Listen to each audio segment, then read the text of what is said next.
Okay, well, welcome back.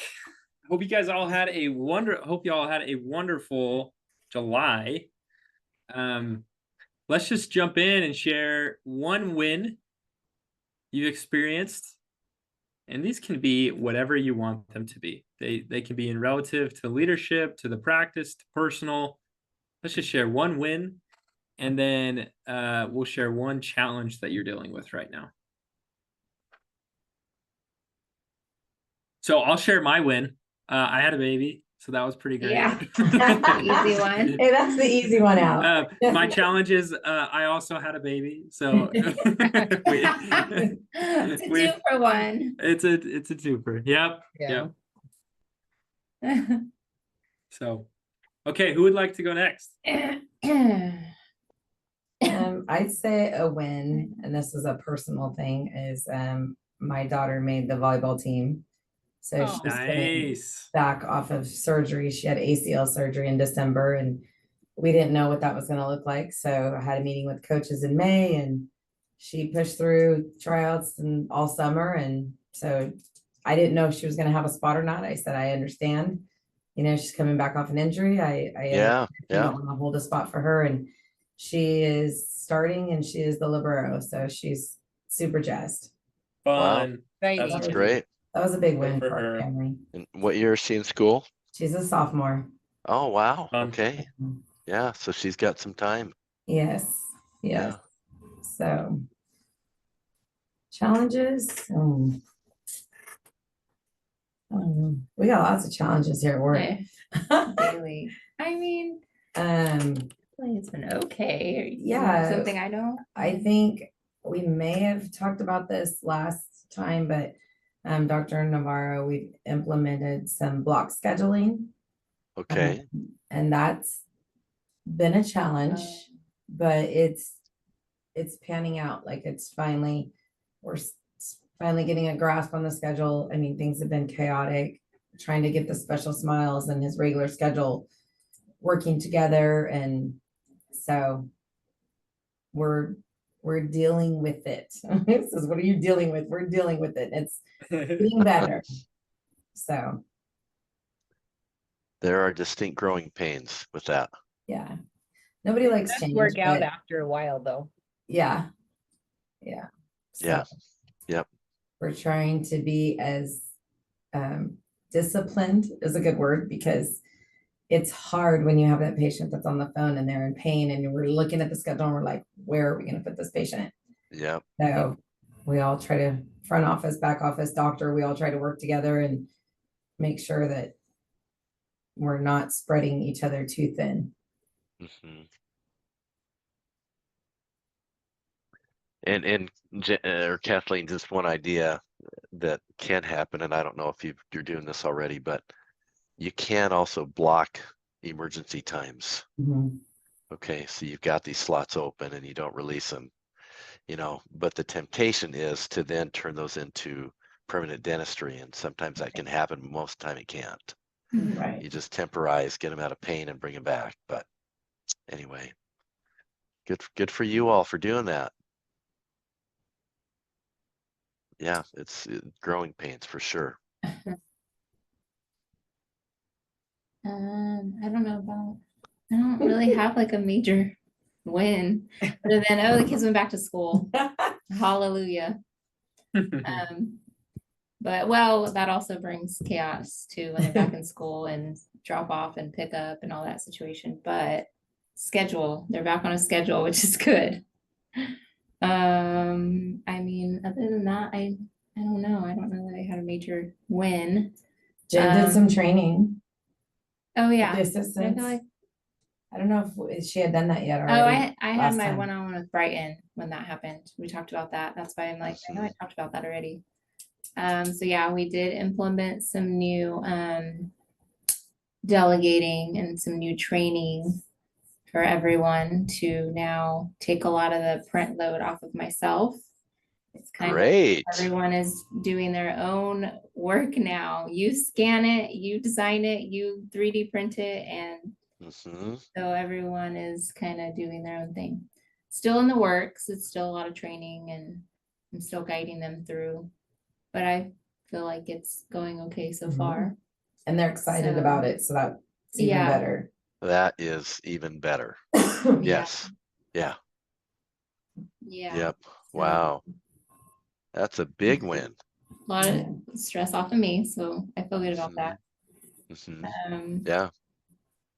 Yeah. And challenge.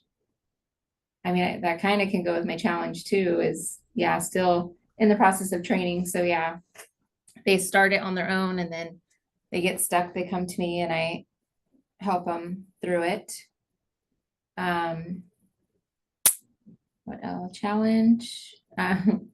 Personal, I just have a challenge with time right now. There's not enough hours in the day, sometimes it seems. So I have a lot of extracurricular activities outside the office that I have now taken on recently. So the kids, Like what? well, along with the kids going back to school, Clue us in. along with the kids going back to school, they both are starting soccer season. My husband is vice president of our local Portuguese kind of celebration festa we were talking about that we did at the coast. Well, we have one here in town in Tulare. And so my husband is vice president of that committee. What possessed him to do that? He's always been involved in it. Okay. But it just kind of one of those time, well, they came to him and approached him like, hey, you've been in this committee for this long. How about you step up and do a higher position? So he kind of got suckered into it. So then that means next year he will be president. I myself have taken on a new board position of a committee through my kids' school. So, and involved in PTO. Yeah, so You like got I a lot of said- irons in the fire. I'm like, yeah, so like I said, with the kids going back to school, it's good, but it also causes a challenge because now I'm Involved in all this stuff. So Yeah. it's just like last night, my oldest son had his very first soccer practice, but my husband and I both had meetings. He had his, festa meeting. I had my PTO meeting. So So the kids drove themselves to practice, even though they're only what, 7 and 5. No, they had to miss. So you kind of have to pick and choose what you can and can't do, I guess. But There needs to be an Uber app for busy parents. right, yeah. Okay, with pre-vetted drivers. I know. And you can send out a ping and say, can anybody come pick my kid up? I need a nanny. I do. I need a nanny. Well, my mom has always kind of been that number one person for us to help with kids. And she now has taken on a new job.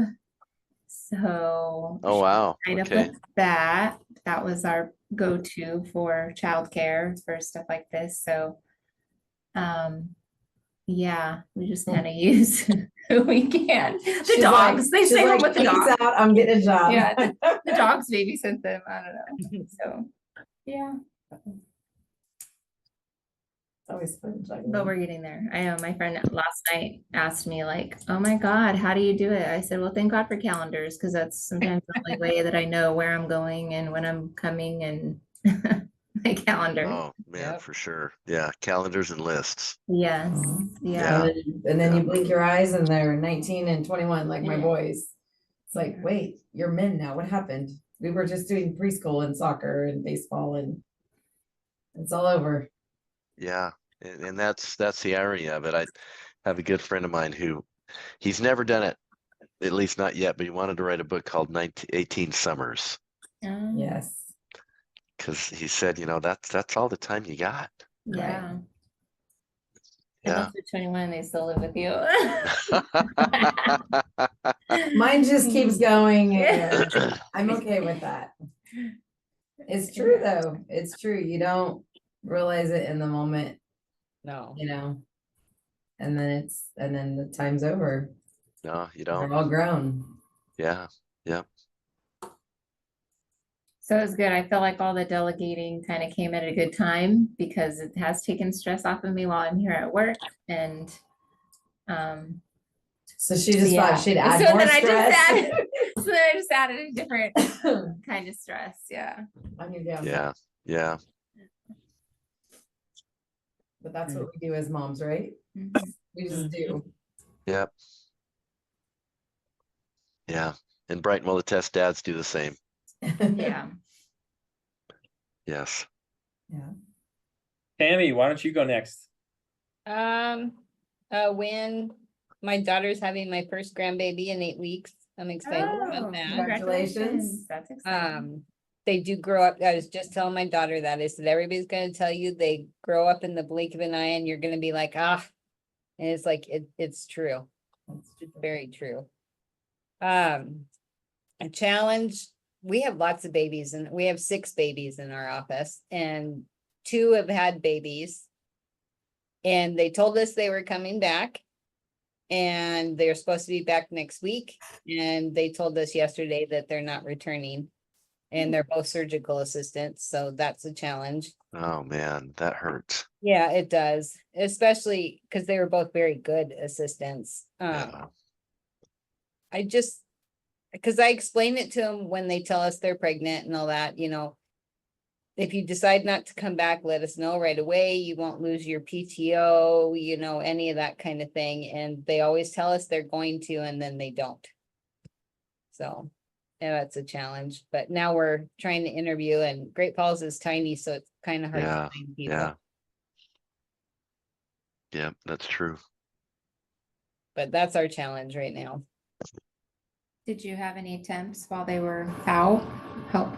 We did some summer help, but now they're getting ready. About mid-September, they're going back to college, so yeah. But we have a couple weeks to find someone. Or 2 people, I should say. It's challenging. It It's hard is. enough finding one. Yeah. When you have Yeah. Yeah, yeah. Great. Well, Lori, welcome. Excited you could make it. You want to just share with us one win and one challenge from the last month or so? Yeah, sorry I was late, having some IT issues today, so. No worries. Yeah, we have lots of wins, really. It's kind of hard to pinpoint just one, but we did, I can't even remember. I don't think we had, we're hiring a new staff member. She's going to be starting on September 3rd, so super excited to have her be part of us. It's somebody that Doctor and our senior assistant worked with over 20 years ago, so we know her really well. She's been a patient, and she's stepping out of specialized endo office back into general dentistry. So, and she's been our patient, so she knows us, and super excited to have her be on board. She has clinical and front office, and I think she's going to be a good key player to kind of help us grow where we want to grow. So super excited about that. I would say part of the challenge is really coming up with a defined job description for everybody, because I'm not quite sure when she has a multiple skill set, so how we can best utilize her and the existing skill set that we have. That's a current big challenge, but also a win is we just had an office retreat at Dr. Babcock's Lake House over the weekend, so that was a lot of fun. Oh, fun. Just good to get to know each other on a different level, so 2 members couldn't come, but we still had a really good time. And yeah. Great. That's awesome. That's awesome. Well, Yeah. your challenge we will be discussing today. So I don't know if Bob put you up to it, but it's perfect. Okay. So it's exactly what we're going to be talking about today is clarifying expectations, and part of that's going to be kind of leaning into that job description a little bit. So very exciting. Well, thank you all for sharing. It's fun to hear all the wins, all the things that are going on in your lives and stuff. So one question we have for you, last time we talked about doing one-on-ones. Have you scheduled your one-on-ones, or at least a one-on-one?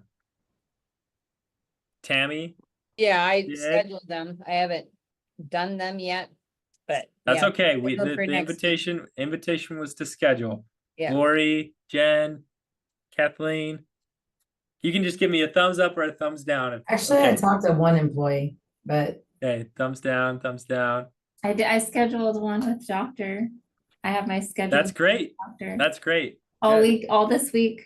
And last week even, he's like, oh, we're in a new, I have like a monthly budgeting thing I'm working on and doing. And so here we are in a new month. Well, we were in a new month. We're halfway through now, more than halfway know. through now, but oh, we need to meet. Oh, we need to meet. And then I saw an opening this afternoon and I thought, you know what? I'm going to put a block on the schedule. We are Perfect. meeting today. That's how you have to do it.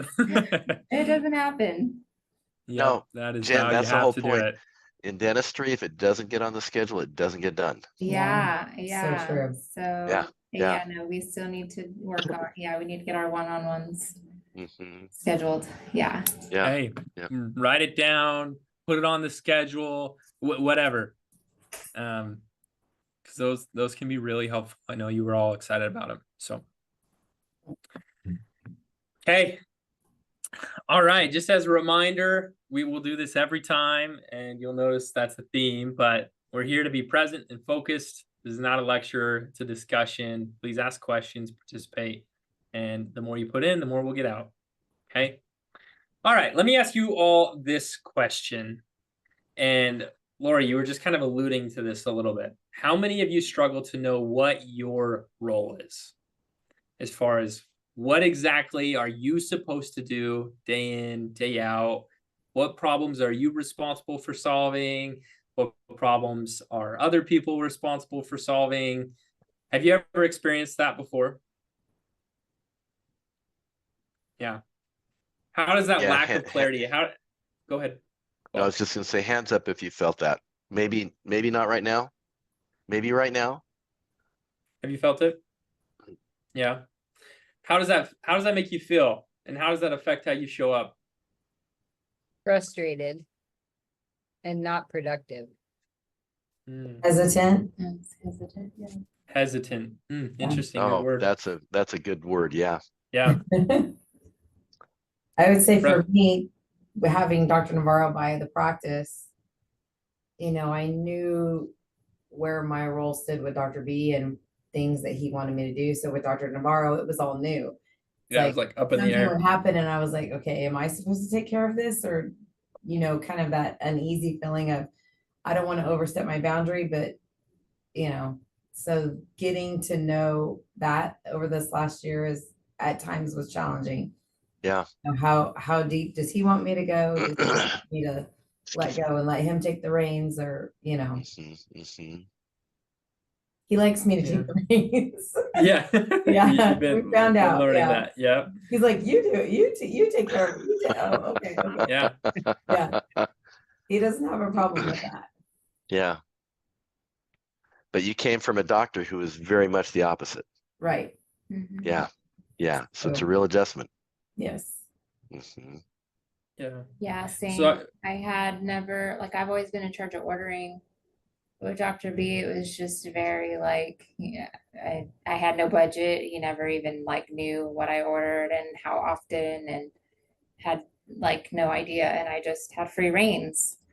And then now, with Dr. Navarro, we're more on a budget. He monitors more but not in not in a micromanaging way anyway. He's just more Involved. Yeah, he's more financially, he takes care of a lot of his own bills. He does his own billing stuff, all that. So he's just more in tune with his own finances, I feel like. More Dr. B had more aware. a bookkeeper and all, that took care of all that for him. So he, but then with being lead assistant and back office, and then having Kathleen office manager, I feel like sometimes, I don't know what I'm in charge of, and I feel like even the girls in the back sometimes don't know who to go to for what, if they come to me for, and I've kind of said, well, come to me first. If we can resolve it, great. If not, then we'd go to Kathleen. So just kind of knowing what I necessarily am in charge of. Yeah. Yeah. And what you all were saying, I feel frustrated or hesitant or unsure. I'm sure I'm not the only one that's experienced probably some form of drama or drama triangle as a result of unclear expectations. Have you experienced that, where maybe you didn't do something or you did do something and then it there was backlash. It's just frustrating. And all of a sudden we're dealing with these problems that probably didn't need to exist, but just did because we were unsure of who was supposed to do what and when. I know I've experienced that, and I'm sure you all have it at different points. So clarity is king or queen, however you want to put it. Clarity is so important. Clear expectations can solve 95% of problems before they even arise. And so we're going to be talking about how do we really get crystal clear on what those expectations are and how to start to implement them. That's going to be our whole kind of discussion today. Before we jump into that, I want to share with you a story. There's a book called Extreme Ownership. We actually watched that YouTube video a couple, like I think it was 2 months ago, from that former Navy SEAL, right? So he wrote a book called Extreme Ownership, and he also shares another really, I just think it's a great story. So have any of you heard of Hell Week in Navy SEAL boot camp? You know what Hell Week is? So it's 7 days. They wake them up Sunday at some point in the middle of the night, 3, 4, 5 in the morning. They don't tell them when they're going to wake them up, and they don't get to sleep again until the following Sunday. And from that point to that point, they are doing constant drills. They're just pushing these humans to the maximum limit. And one of the activities that they do during Hell Week is these boat races. And so what would happen is they would assign these teams. They would make teams of 6, and each of those teams of 6 were assigned a boat. And you'd go out, you'd have to pick up this boat, carry it over your head out into the water, then you'd have to raft around this buoy and then come back. And the team that finishes first gets to rest during the next race. So when you haven't rested for 5-6 days, like that is that is really big motivating. incentive. Okay, it's really motivating. So there was this interesting phenomenon that was happening. The team, we'll call it team 2, was crushing it. They were winning every single time they raced, and they were doing super well. But the opposite was happening with team 6. Team 6 lost every single time. They were just struggling, and the kind of facilitators, or I don't want to say leaders, but like the coaches, the people, the teachers are that are running groups, decided, hey, let's run an experiment. Let's just see what happens. Let's take the main team lead from team 2 and let's swap him with the team lead from team 6. Let's just see what happens. So the worst team swapped with the best team leader. They just switched to those one person. And interestingly enough, there was a huge impact. So at that point, they swapped leaders, and team 6 now came out, and they actually won the next race. And team 2 also still performed really well. They took second place, but team 6 went from being last, and they somehow flipped and become first. And it was this interesting thing to see. Just by swapping these leaders, both teams were super successful. So the point being, there are no bad teams, just bad leaders. And this is something that we've talked about, where a team or a business or an organization is a direct reflection of the predominant leader, right? And so how do you think that different leaders were approaching setting expectations for their teams? How do you think this team 2 leader that was really like consistent and good, how do you think he created expectations and set a vision compared to the other leader? The other leader was more clear. I'm sure gave more better direction and said, I want you to do this and I want you to do this, and was very clear with what they expected and what that one person's job was. So everybody knew exactly what to do. Yeah, I think you're dead on, Kathleen. Where when they swapped groups before the team 6, the struggling one, they were bickering among each other. They were starting to get frustrated. They were pointing fingers. They were getting angry. And when they swapped, the new leader came in and just got really clear. Hey, Our goal is to finish and to win this race. This is how we're going to do it. Set a very clear expectation. We're all going to work as a team. We're all going to do this. And if we do that, it's going to work out. And by setting those very clear expectations and clarifying the roles, I think that was part of their success as a team. They were able to get dialed in, focused, and then they were both all able to deliver in a way that supported each other, right? So with that being kind of the setting or the story, how do you set clear expectations? And Bob, I'll transition it over to you. Great. All right. As Brighton has mentioned, everybody, this setting expectations is such a key responsibility and opportunity in any practice and really in any business or group like the committee that you're part of. But wherever it is, if we understand our role, how we plug in, and what's needed to come out of us, it actually takes away stress. It makes the job much more understandable and doable. And Kathleen, you mentioned this phrase at the very beginning, you know, unsure. Okay. And one of the things that we found, and I'm sure you can see this in yourself, whenever we are unsure, we don't lean in, we lean back. We're not at our best, and we're trying to just make sure we don't get in trouble. Okay. But we're not trying to excel. And so there's this magic element of setting expectations, communicating them, and then holding true to them that takes a little bit of leadership time up front. Okay.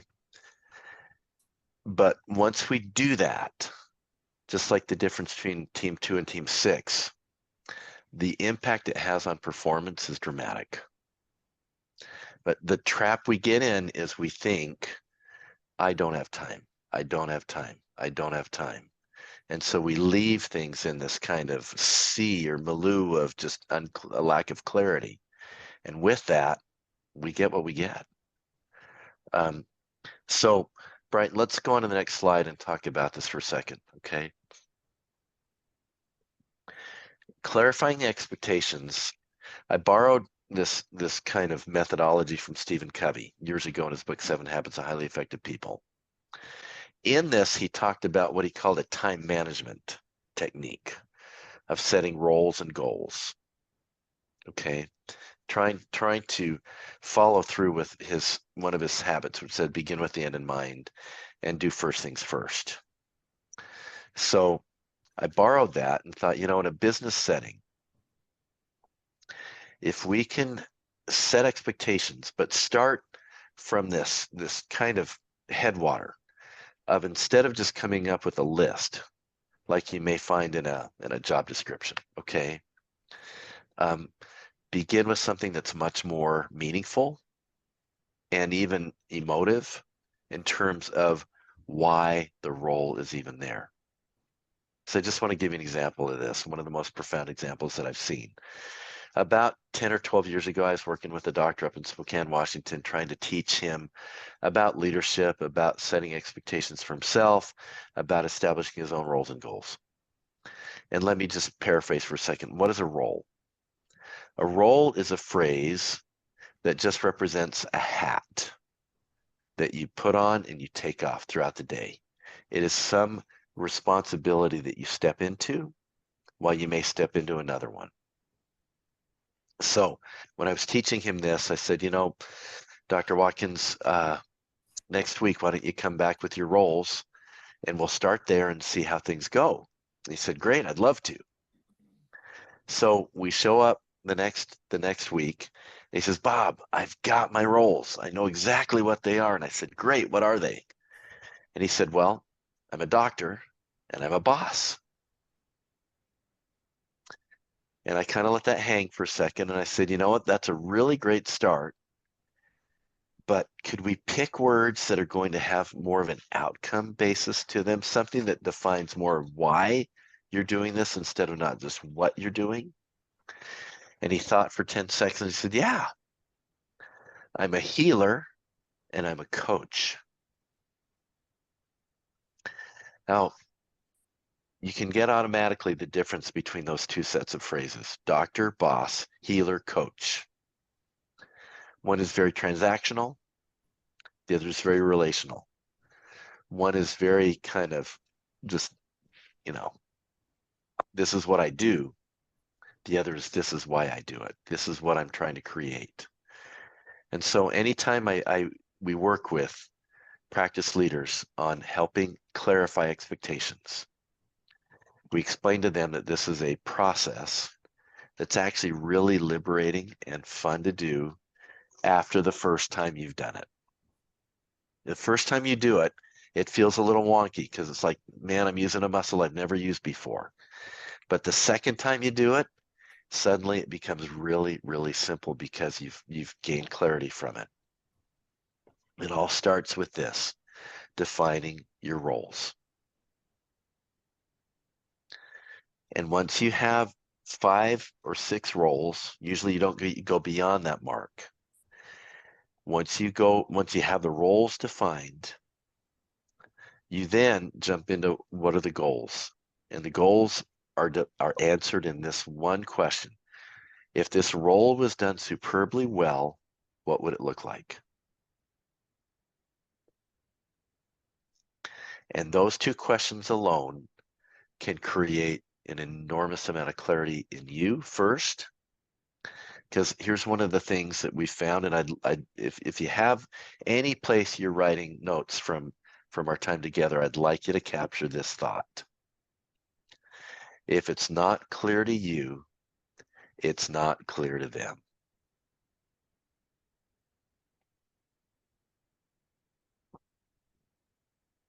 If it's not clear to you, it's not clear to them. So the real value, gang, in doing this all starts with you. Because the clearer somebody's responsibilities are, the clearer their roles are and their goals are, then you know what to coach to, you know what to hold them responsible for, you can make accountability so much easier. Everything gets better with clear roles and goals. So I'm going to push pause right here and just ask you, have you ever heard setting expectations explained in this way?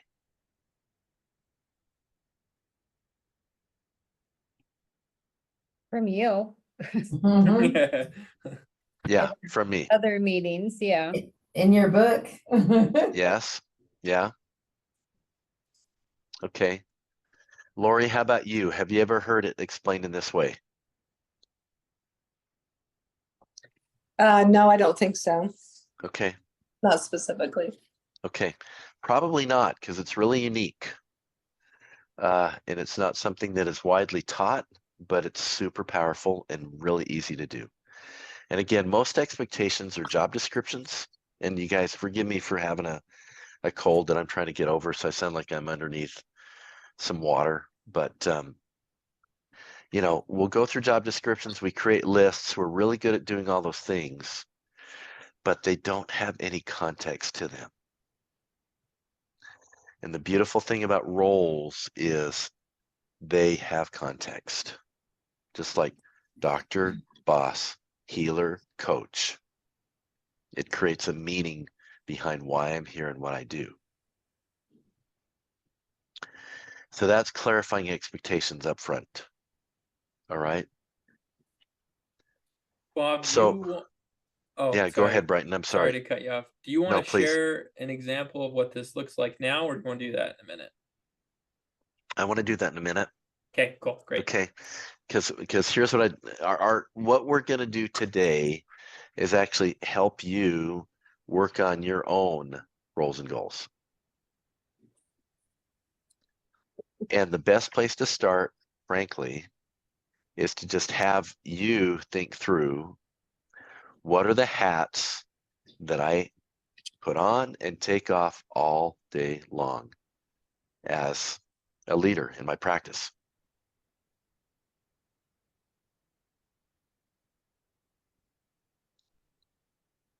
So I want you to just take like 90 seconds and make a list of what those hats are or what those roles are. It could include marketing, it could include finance, it could include obviously HR and personnel. Those are all kind of task oriented, but think about what is the role attached to that task.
Okay, that's been about a couple of minutes. I'm just gonna push pause.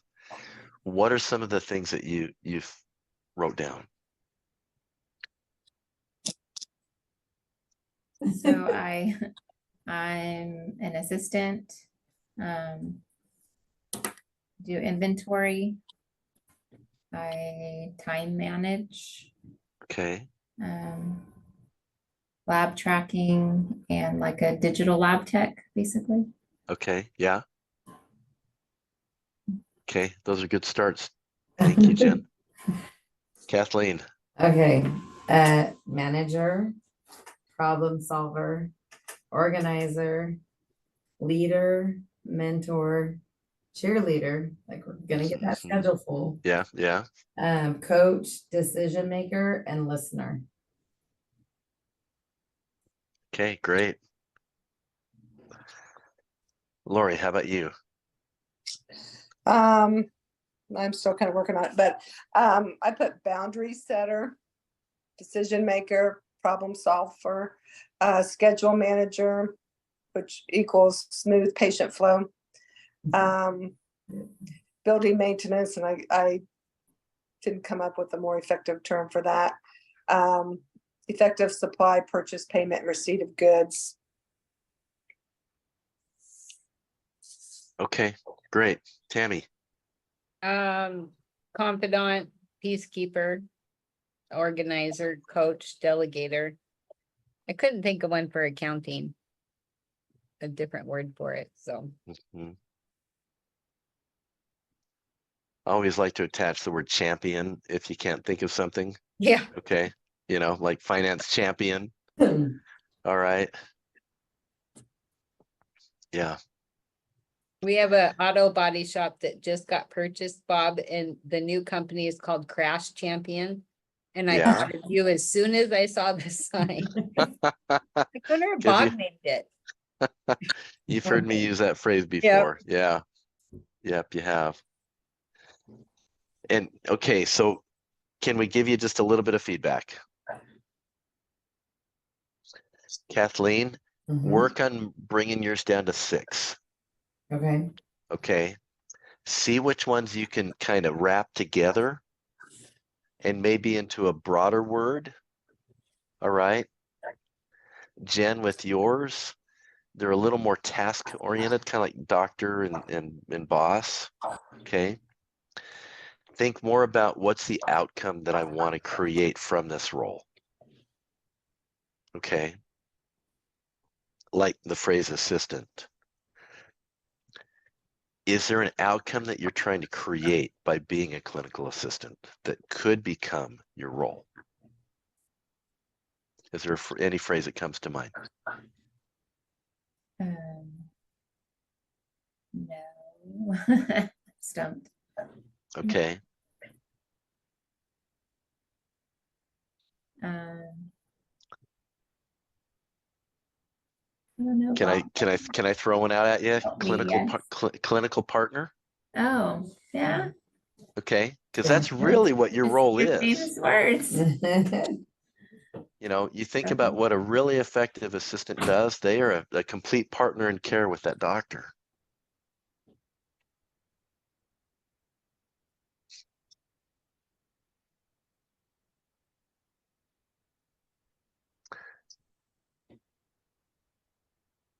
So spend just 90 seconds more and look at those words that you've got down and ask yourselves, how do they land in your heart?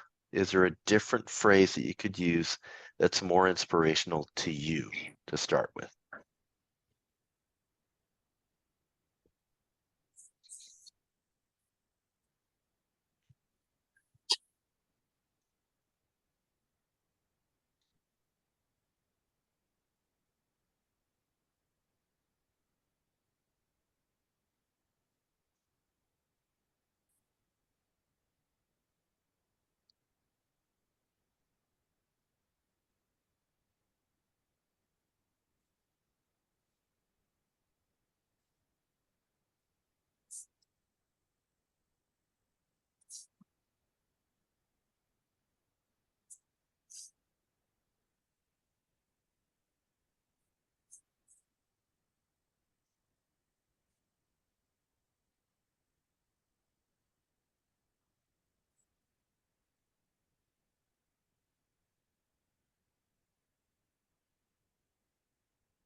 Let's do 30 more seconds.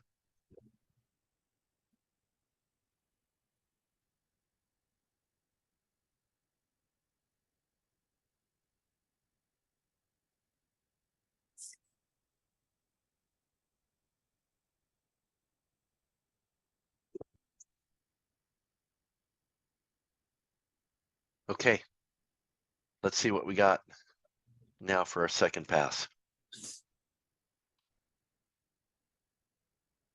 Who'd like to start? Mine are still kind of the same. Okay, go ahead, Tammy. Share them again. Confidant, peacekeeper, delegator, organizer, coach, cheermeister. That was another one from you. I like that. Okay. Okay, Tammy, we'll let you pick who's next. Lori. Okay, mine didn't change a whole lot either. I do a lot of different things and I'm kind of transitioning from one to the other. But I mean, part of what I put is patient educator and trust builder, Mhm. Appointment engineer, I was trying to come up with something with work environment. Concierge, I don't know, something. And And Lori, by work environment, do you mean like the physical facility and, physical and more the physical, but also, I mean, I deal with a lot of just patient flow and smoothing out wrinkles, you know, I don't know what you call all that, but you know, problem solver for problem sure. solver? Yeah. Yeah, physical facility side, you can just say facilities champion. Yes. Okay.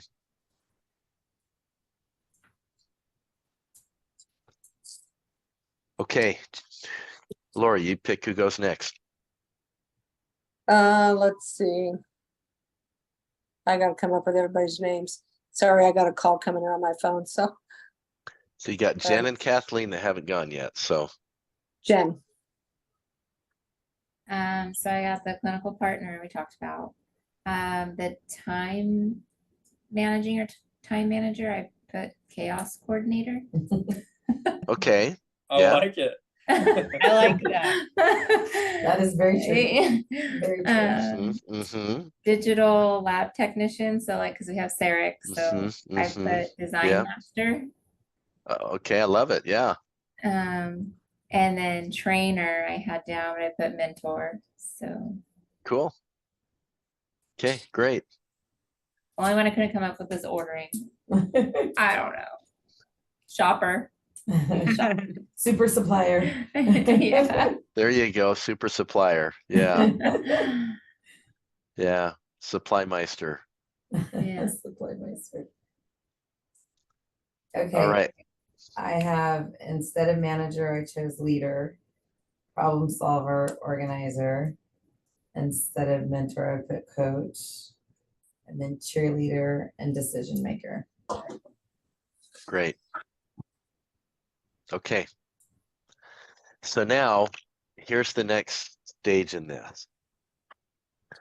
Once these roles, by the way, you can change them. There's nothing locked in about this, but if it kind of feels good to you, the next thing you do is, once the roles are defined, then answer this question. If this role was done superbly well, what would it look like? So just pick one right now. Just pick one role that jumps off the page to you and answer this question. If this role was done superbly well, what would it look like? And you're probably going to come up with a list of 2 or 3 or 4 definite outcomes that would come from that role.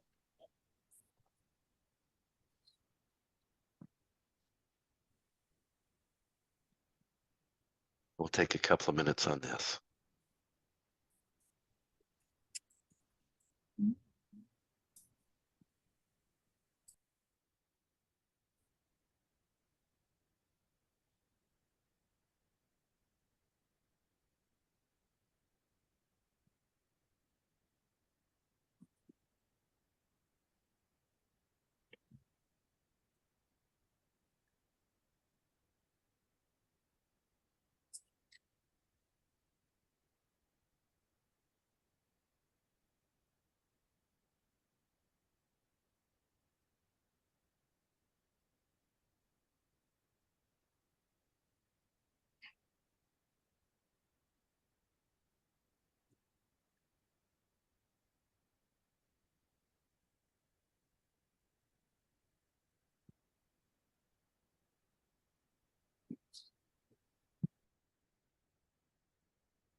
Okay.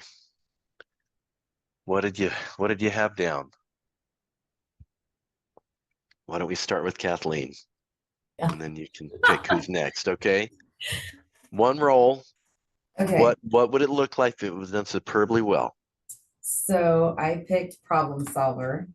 Okay. And can be from, you know, giving a patient the wrong estimate, from double booking the schedule to have to call a patient to move, like, Mhm. you know, or a issue with this, you know, between staff members.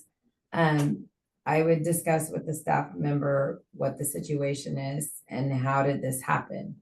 So we need to discuss how to, you know, what caused this problem and how did this happen? Come up with a fix, implement that, and discuss with them how to prevent this in the future. Mhm. Or prevent the problem. So really what you're saying is use problems as training opportunities.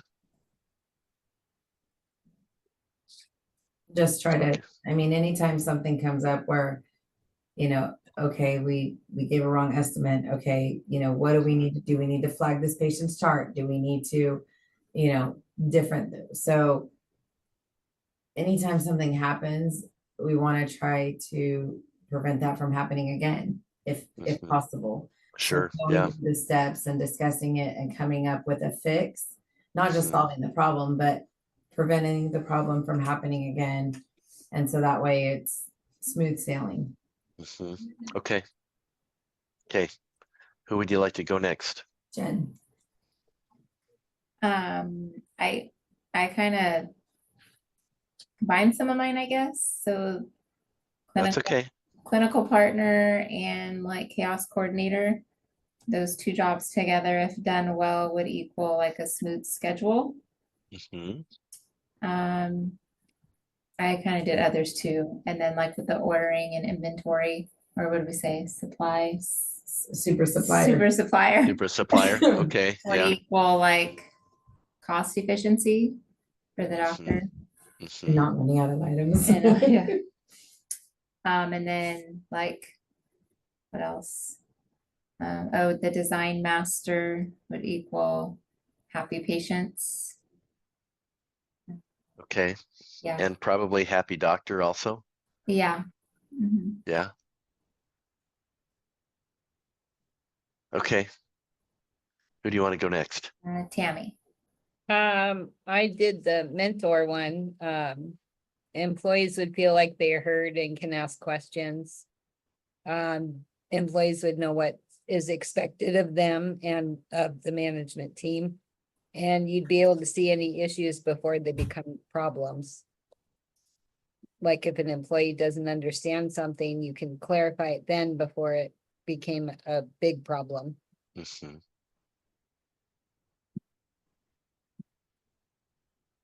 Okay, great.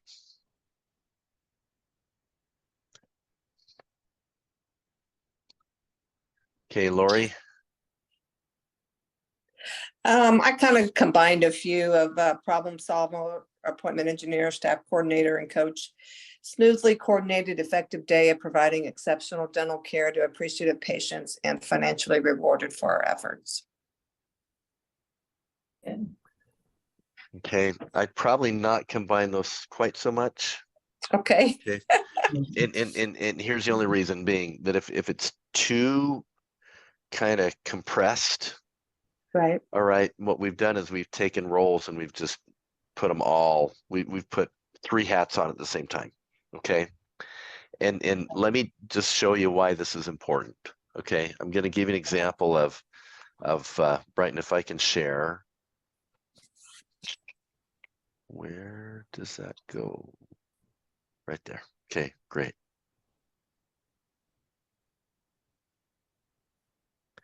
This is an example of roles and goals that was used for a client of mine in Seattle as an office manager. All right. And she had financial champion as her first role, marketing expert as the next role, team captain, facility champion, and then budget goalkeeper. She felt like those were her reasons for being in the practice every day. Mhm. Okay. And then from there, what we had was, okay, what are the goals of a financial champion? Patient collections are handled professionally and effectively. So she got pretty granular with this. All right. EOBs are posted daily. End of day is run daily. Adjustments are reviewed daily. Financial arrangements are used 100% of the time. Payroll is prepared accurately on time. You can see kind of the level that she was at, and why the level helps is because one of the magical things about this is, and we'll get into this in a minute, is as you roll these out further and think really kind of very specifically about what outcomes should look like, two things come out of it. One is you may find something that ends up being called an expectation. I call it a rule of the road for success. It's not really a goal, but it's more of how we get to the goal that is important to highlight. Okay. But lastly, what's most important is that you also can come up with what we call metrics. In other words, if this is the goal, how would we know we're achieving it? Okay. If patient collections are handled professionally and effectively, for instance, as we talked through, how would we know it? Let me see if I can make this a little bit bigger so you can see this whole thing. So I'm trying to do this on one screen. How would we know it? We're collecting at 99% of production. You know, EOBs are posted daily and end of day is run daily. How would we know it? AR distribution is at ideal levels and less than 10% of total AR is less than 90 days.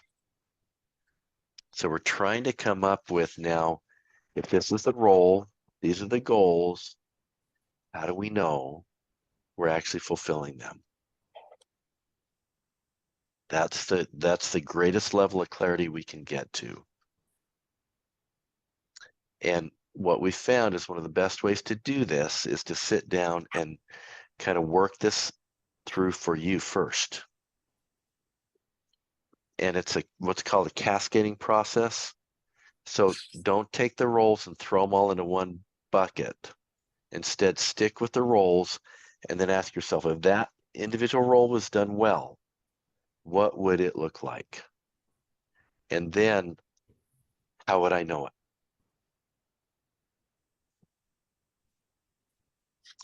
Okay, let me push pause and say and ask this. What questions do you have about this part, about turning these goals into actual measurements? Bob, scroll your screen so we can see the rules and goals a little bit better. Okay. Just go left. Yeah, there you go. Yeah, and I'm gonna hide this for now so they're next to each other. Okay.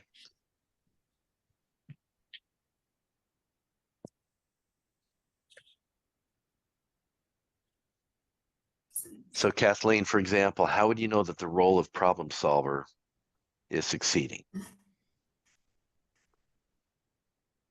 If we're running a smooth operation, everybody is clear with their expectations, you know. Yeah. And fewer problems interrupt your day. Mhm. Yeah. You know, when we've done this for clinical assistants, for instance, one goal may end up being that they don't leave the operatory during a procedure. Okay. And so how did we know that? We just know it. It's not something that we really count, but it's an expectation. You know, Jen, for you, with this super supplier role, all right, how would you know that you're achieving that goal?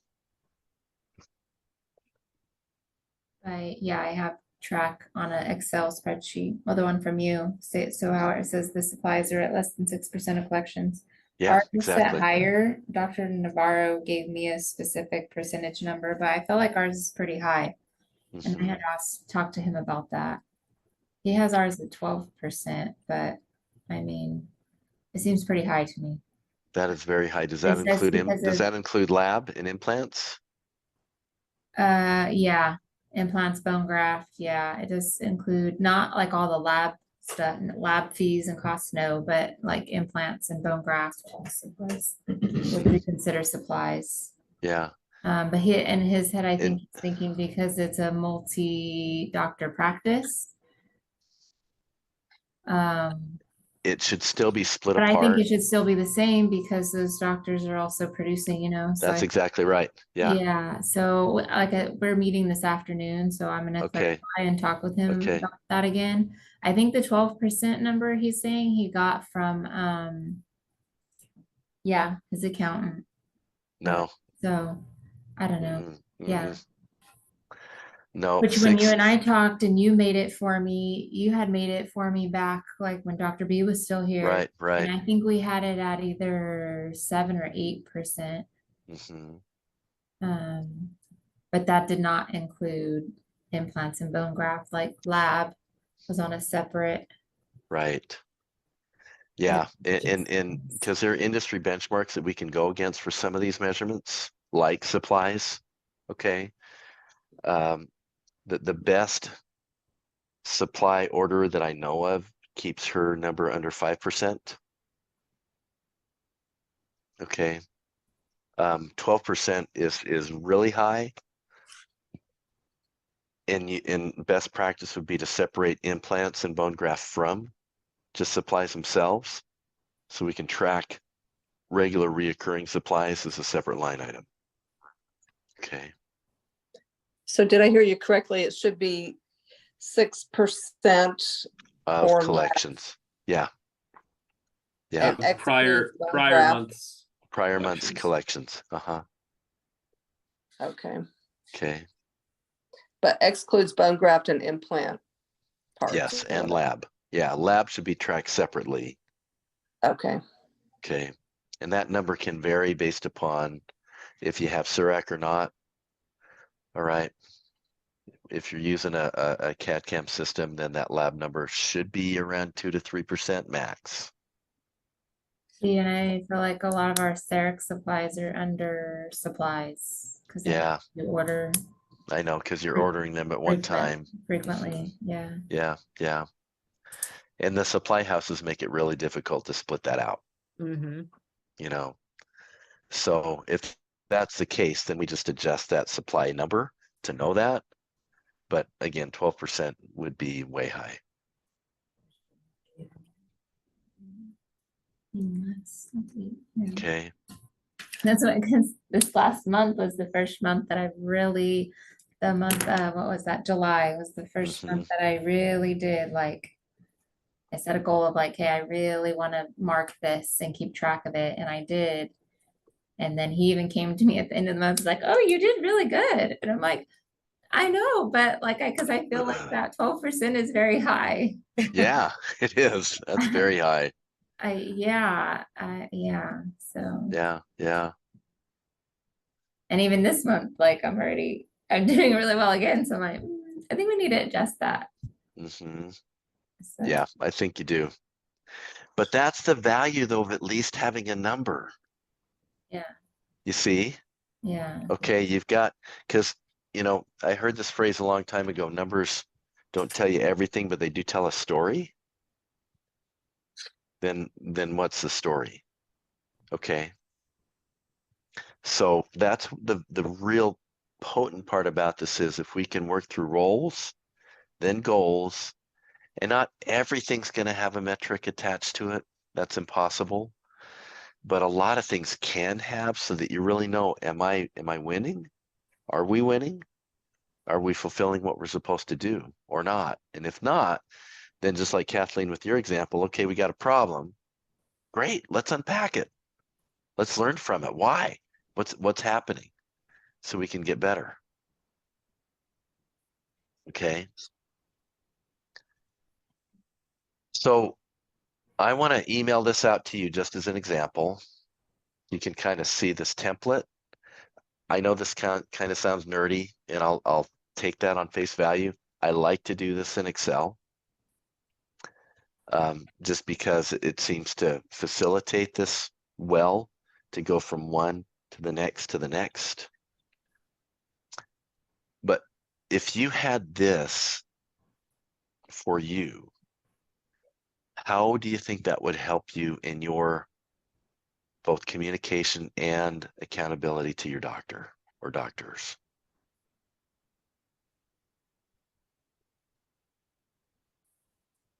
I think it helps, it's clear, it's expectation What roles, it's- everything's clear. Yeah. And Tammy, I know that we've kind of operated under this for a while up in your practice. How has it helped you? Well, it gives you more guidance on what you should be doing and focusing on and prioritizing, I thought. Mhm. Okay. Lori, how do you think this would help you with Dr. Babcock?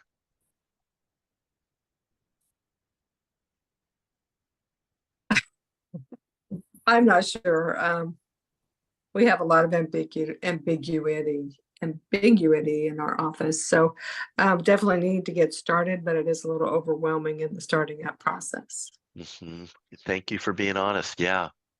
Yeah. And Lori, most offices have that level of ambiguity. Yeah. Okay. Where it's unclear and you're not sure and who does what, and so you don't try to bite this all off at once. Instead, you just do it piecemeal at a time. And the best place is to start with you. Yeah, I Because if you can understand. get clarity about your role, then it can help then cascade down to the next team members after that. Okay. Sure. Yeah.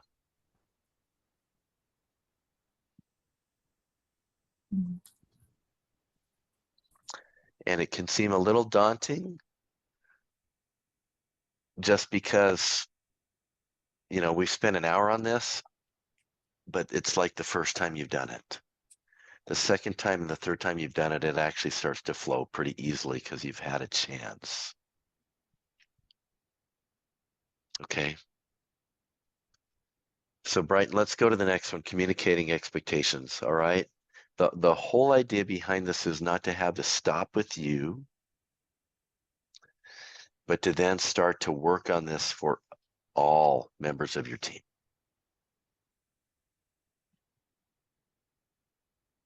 And then use this as a template to be able to actually sit down and talk about it in your one-on-ones. Give the team member or team members a chance to also, put their own mark on this. If they don't like how a role is phrased, or if they think there's a different goal that should be done, it's an opportunity for a discussion. Like it says, ask for feedback. And then finally work through and come up with a time to sit down together and kind of get it finalized.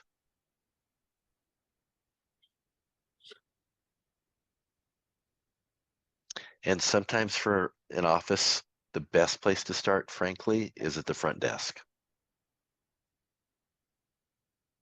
Because that's where most of the ambiguity seems to float. Mhm. Because it seems like everybody has a piece of the action in one way or another. And it's not that we can't back each other up, but it's really important that in a business office that you know exactly why you're here and what it is that you need to do today to be able to keep your roles moving forward.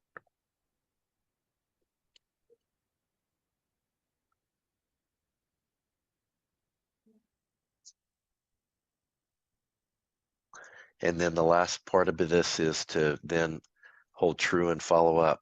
Use these documents as a way to be able to actually help your team members get better.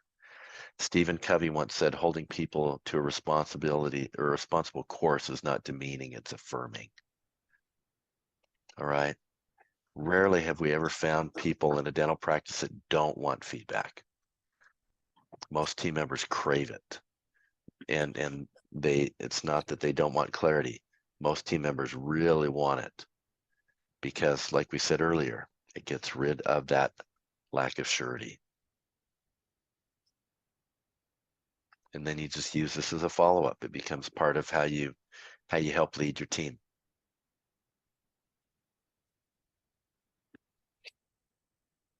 Okay. So our invitation for you is to finish working on your personal roles and goals, and then to meet with the doctor to review it and to get their feedback on how they feel about what your goals. Most cases, the doctors don't even know what you're doing, right? Most cases, they just kind of trust you, but this will allow both of you to get on the same page to know exactly, hey, this is what I'm doing day in and day out. And is this what you want me to be doing? Is this what you want me to be doing? Yeah. And if not, how can I change it? Or if so, how can I get better? It will help both of you to just get that much clearer. So our invitation, action item number 1, is to finish creating your personal RGM. And then action item number 2 is to schedule a meeting with the owner to review and clarify the expectations for you. That's it for now. We're not saying go spend 3 days creating the roles and goals for everyone in the office. Let's just focus on this right now. Yours, and then meeting and reviewing with the doctor. Once that process is taken care of, then you start to chip away at team members and start to work with them. You could go about it like Bob said, front desk, pick the most frustrating team member, whatever. Like you can go about it in whatever way, whichever order you so choose. But for now, all we want you to do is focus on finishing yours and then meeting with the doctor to review it. Will you do that? Okay, we will follow up. Just like we did earlier today, we will follow up. So just know it's coming. Okay. Does anybody have any last questions from our meeting today?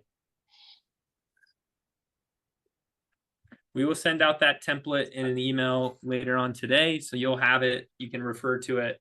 If you run into issues, which you probably will, you may hit a point where it's like, this is frustrating. It's not clicking. I don't get it. Just reach out to us. Okay. We can hop on a quick call, or we can even go back and forth on an email or text or whatever, just to help you start to get your mind wrapped around this. Because I promise you, once you do, those moments of like that we mentioned earlier, frustration and unsure and hesitancy, they go away when you walk out on the other side of this with a really clear plan. Okay. A question, Brighton. Yes. What, we never got the email from last month's meeting. What we're supposed to get an email on, like a one-on-one template. One-on-one template on how to Oh conduct. man, we sent it out. I'll make sure you have Okay. it. Yeah. Did It was anybody a little else get late. it? I don't think I I got it. didn't get it either. We sent it a little late, but I'll make sure it's out again. We talked about it at our one-on-one. I remember that. Yeah. And then And Bob was since then- off doing something. So He was at the lake. I was He at the was off lake. at the lake. He was doing something. I'll make sure I'll make sure it's out there. I thought we had sent it, but we'll double check. We'll make sure that agenda and this template are both in the email. Okay. Okay. Yep. And we'll get that to you today. Okay. All right. Yep. So it won't get lost in your email stream.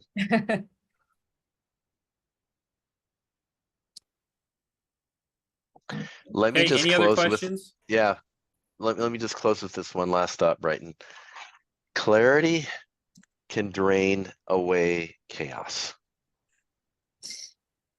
Okay. And dentistry in and of itself produces its own amount of chaos, but we don't need to have self-induced chaos. All right. The story I love to tell about this is when I was parasailing behind a neighbor's boat when my kids were younger, and we had this beautiful lake in Idaho, and he asked me to go with him. I was the last guy to go, and instead of instead of being 100 feet in the air within a few seconds, when he launched and I was attached to that boat, I went 10 feet underwater Oh, with a parachute attached to my back. Okay. But he said one thing before I got that parachute on and got out of his boat when I was watching my boys go. And he said, Bob, if anything happens, get your feet in front of you and keep them there. Well, something happened to me that was quite alarming. You know, I was being dragged through the water thinking, what the heck is going on here? You know, and it wasn't like I could let go. I was fully committed to this role. But I remember the one thing he said, get your feet in front of you and keep them there. And I worked with all my heart to do that as the boat get going faster and faster and faster. And the moment I finally got my feet there was the moment that I had liftoff.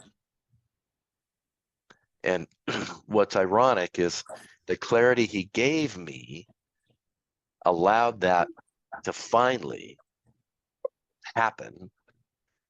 But it was his lack of clarity that caused the crisis in the first place. And that was that the rope had become covered with mud. So, and the sun was setting. So at the moment that he was supposed to take off, instead of the rope being just all of a sudden like a spring, just up above this, the sand, and then boom, I take off, it was still on the ground. So he took off too soon. So his lack of clarity caused chaos, but the clarity he gave then drained the chaos away and established a really, really phenomenal experience. Okay. Same thing here. All right. It works the very same way, everybody. Hey, Okay. well, thank you all so much for your time. We will plan to meet again next month, the third Wednesday. So that will be On the 18th. 18th. Mm-hmm. Yep, 18th, same time. You should get reminders. We'll send out that email today with the templates. As always, if you have any questions between now and then, please reach out. Yeah, and like Brighton said, if you get stuck on this, and you might, in fact, I bet you will, please text, email, whatever. We'll get on the phone. We'll work with you. okay. This is a breakthrough moment. We really want this to stick, and we want you to experience the amazing joy of clarity. As you can confidently go into this, knowing the process and feeling good about it, then we can start to use it with your team. And it's amazing what happens when your team has clarity. Awesome. Okay, Okay, thanks, great. y'all. Have a great Okay. month. We'll talk All soon. right. Thanks. Bye-bye. Thank Bye. you.